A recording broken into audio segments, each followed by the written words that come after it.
एक जंगल में खूंखार चीता था और वह बहुत घमंडी था। इससे जंगल के सारे जानवर डर के मारे दूर रहते थे।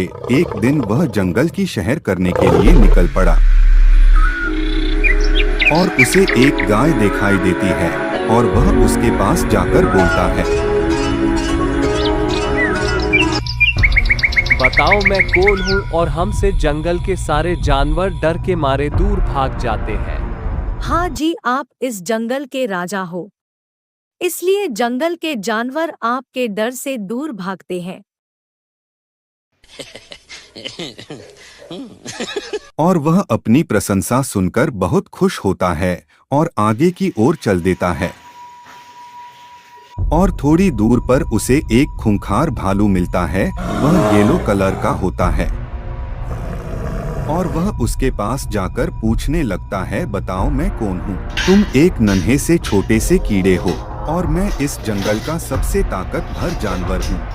यह बात सुनकर इतने में चीता को गुस्सा आ जाता है और वह बहुत तेज से दहाड़ते हैं और वह इतने तेज से पंजा मारता है कि भालू गोल गोल घूमते घूमते बहुत दूर जाके गिरता है और माफी मांगता और बोलता है कि आप ही इस जंगल के राजा हो। अपनी महानता सुनकर आगे की ओर चला जाता है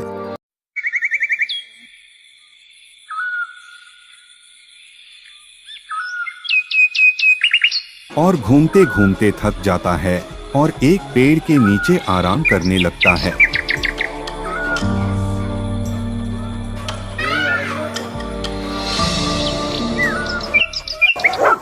और जंगल के कुत्ते उसे आराम नहीं करने देते हैं और वह आगे की ओर बढ़ता है और उसे घूमते घूमते एक हाथी दिखाई देता है और वह उसकी ओर जाता है। हाथी पहले से ही बहुत ज्यादा गुस्से में था और वह उससे पूछता है कि मैं कौन हूँ। यह फालतू बात सुनकर उसको और भी ज्यादा गुस्सा आ जाता है। तभी हाथी ने चीता को अपनी सूंड में फंसाकर ऊपर की ओर उछालकर जमीन पर पटक दिया। फिर हाथी ने पूछा कि अब बताओ कि इस जंगल का राजा कौन? चीता हाथी से बोलता है कि आपसे मार खाकर मुझे बहुत दर्द हुआ। और उसने कहा, नहीं हाथी भाई, मुझे अपनी ताकत का बहुत ज्यादा घमंड हो गया था। अब मैं अच्छे से समझ गया कि हर जगह अपनी हैकड़ी नहीं दिखानी चाहिए।